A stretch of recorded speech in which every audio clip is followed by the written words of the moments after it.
وأوتكتي أوكي وأوتكتي ما أوكي aayad qur'aan oo ay gaftay darteed ayuu uga dhigay canaan in uu sumcadeedii iyo sharafteedii gabarnimo uu dhulka ku jiido.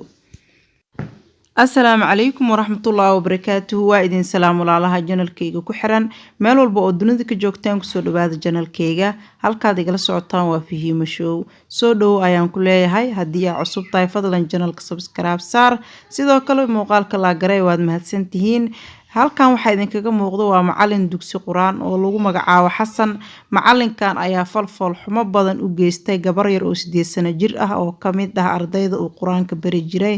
gabadhan ayaa la sheegay ama macalinka laftirkiisa uu sheegay in ay gaftay aayad kamid ah aayadaha quraanka kariimka, kadibna uu canaan ama ciqaab uu uga dhigay in uu sharafteedii sumcadeeda gabarnimo uu baabi'iyo oo dhulka uu ku jiido. macalinkan ayaa afkiisa ka qiran doon wixii uu gabadha ku sameeyay. hadiiba macalin dugsi uu sidan sameynayo, dadka kaleeta maxay sameynayaan? اسمها حسن عيانة علي إنه أكون عدرا اسمها أكرة لها ما شاء الله waxaa lagugu soo eedeeyay inaad gabar yar oo adiga ardaydaada ka mid ah inaad farax xumeysay lagugu soo eedeeyay. arrinkaas maxaa ka jira? arrintaas gabarto ani afrax meey gabar dugsi ku jirta aheeday. dugsigaaga ma dhiganaysay? dugsiga dhigaysi aad dhigaysi waa gartay. عايد ويل بفين تحديد ويل يوم للمكذبين الذين يكذبون بيوم الدين وما يكذب به إلا كل معتد أثيم إذا تتلى عليه آياتنا قال أساطير الأولين كلا بران على قلوبهم ما كانوا يكسبون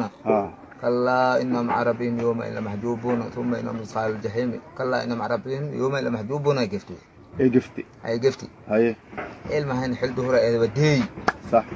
وإذا دعيت عنانتي ما عرف قلال وري والعناني. gabadha markii ay qalada aayada quraanka oo cashirkii ay ka bixi weysay inta uusan macalinka falka foosho xun uusan geysan ka hor ayuu fasalka ama dugsiga intuu ku reebay ayuu gabadhii canaantay. gabadhii wuu canaantay waxa aan qalad ah in canuga la canaanto. waalidiinta badanaa way og yihiin macalinka dugsiga quraanka inuu ilmaha canaanto uu garaaco oo sidoo doon uu u dilo. naguma cusba taas, laakiin taas laftirkeeda ayaa qalad ah. waayo macalinka waxa ardayga loogu keenay inuu wax baro, laakiin inuu garaaco xaq uma laha. canaan ul muqdifin صح. laakiin kastoo gulguul jalbaabkeeda ma aragtaa saas dhahaa duwaaytay marada ugu waxyeel laakiin kastoo gulguul jalbaabkeeda ma aragtaa saas dhahaa duwaaytay marada ugu waxyeel jalbaabka madaxa ugu duubtay. waa gartay. kadib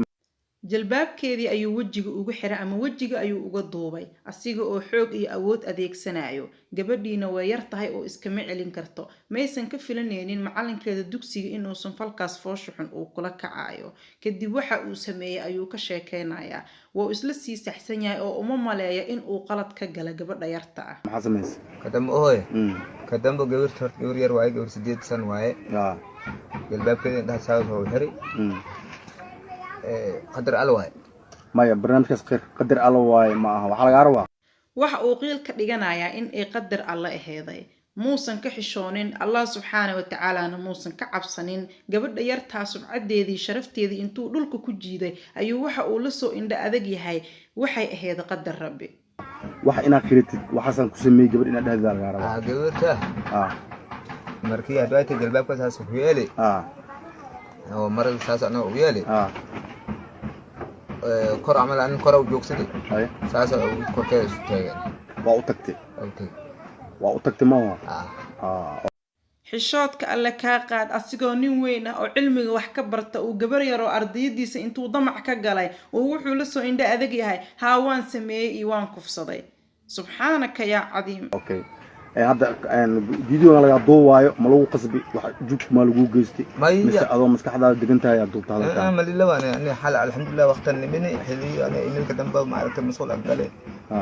qawaasidi salaadiis dukadi cashali keen saxdi wax dhib ma lagu geystay ilmaha. fiidiyowga markii laga soo duubayo mausan ahayn wax lagu qasbay in wareysi lala yeeshto, laakiin waxa uu ahay wax uu raali ka yahay, maskaxdiisana ay joogtay. gabar yar oo kamid ah ardaydiisana uu sheegay in uu sumcadeeda dhulka uu ku jiiday asiga oo og waxa uu sameeyay inaysan wax fiican ahaynin ayuu haddana waxa uu qiil ka dhiganayaa wax kasta waxay ahayd qadar rabbi. qadarta rabbi way jirtaa, laakiin waxa u sabab ah dhacdada hadda dhacday waa macalinkan oo lagu magacaabo Xasan. macalinka gabadha ardayda ah oo waalidkeed ay u keensadeen oo loo keenay in wax la baro kow marka hor inay canaanto markii aayadda qur-aanka ee gifta ayuu ku qaldanay waa marka ugu horeyso marka labaadna inuu sumcadeedii sharafteeda gabadhi dhulka uu la galo ayuu kusii qaldanay laba qalad asiga oo galay oo wuxuu uu rabaa inuu qiil isku helo oo rantii foosho xumeed uu geystay uu maldaho uu wax aanan jirin kasoo qaado oo uu yiraahdo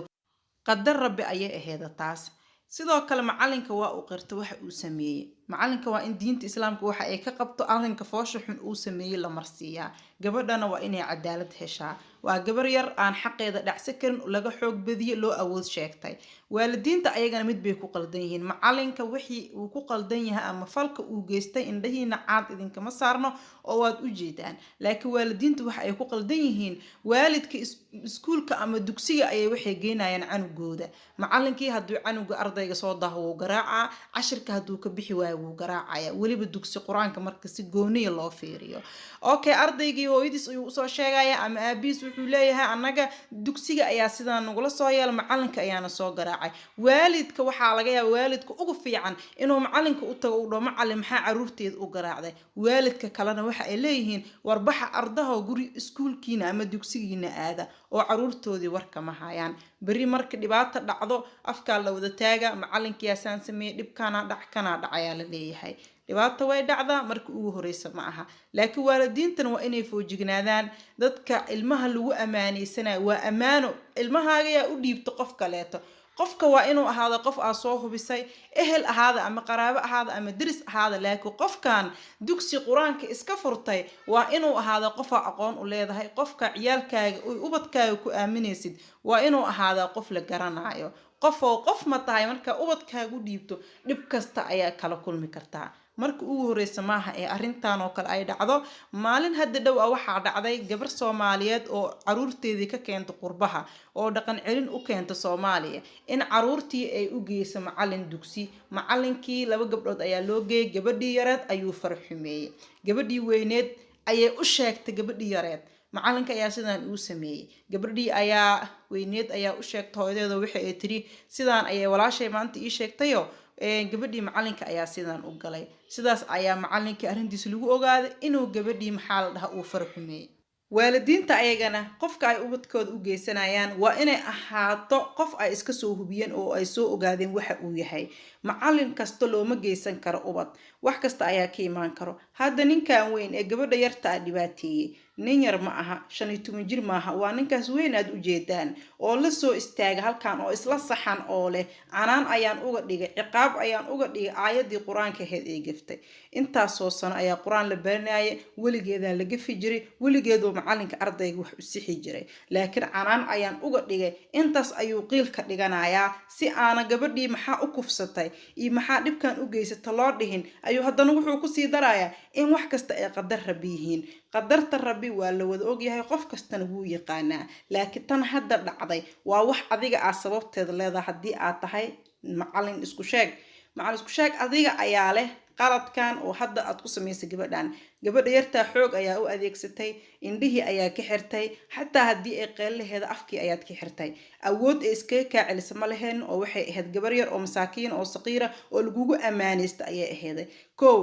kalsoonidii ay kugu qabeen waalidka ayaa meeshaas ka baxday oo ma u maleynaya hadda kadib inuu waalid kugu ammaanaysa doono ubadkiisa waxaa la yiri nin waa waraabe oo haddaadan iska celin wuu ku cunayaa gabadha yarta ah waxaad ku noqoto waraabe maanta haddiise aysan cadaalad helin gabadha yarta ah oo aad falka foosha xun kula kacday maalin maalmaha ka mid ayay cadaalad heli doontaa hadda waxaa aad u soo badanaysa kufsiga oo waxaad moodaa gabdho badan oo kufsi loo geysta inaysan cadaalad helin nimankiina ay afkooda ka qiranayaan inay kufsiga geysteen gabdhihiina ay dhibanayaal yihiin wax laga qabtana aysan ilaa hadda aysan jirinin kufsiga markuu saas noqdo wuu iska soo badanayaa wax yaraanaya uma eko waayo gabadha markii cadaalad ay hesho oo ninkii dhibaatada geystaba waxa ay diinta islaamka ka qabta la marsiiyo nin dambe oo kufsi u noqda lama arkeen laakiin ninkii kufsiga geysta ayaa wuxuu leeyahay sidaasaa sameeyay gabadhiina waa dhibane wax laga qabanayana ma jirto taas waa dhibaato aad u weyn oo kufsiga soo celcelisa oo aad runtii keentay inuu usoo bato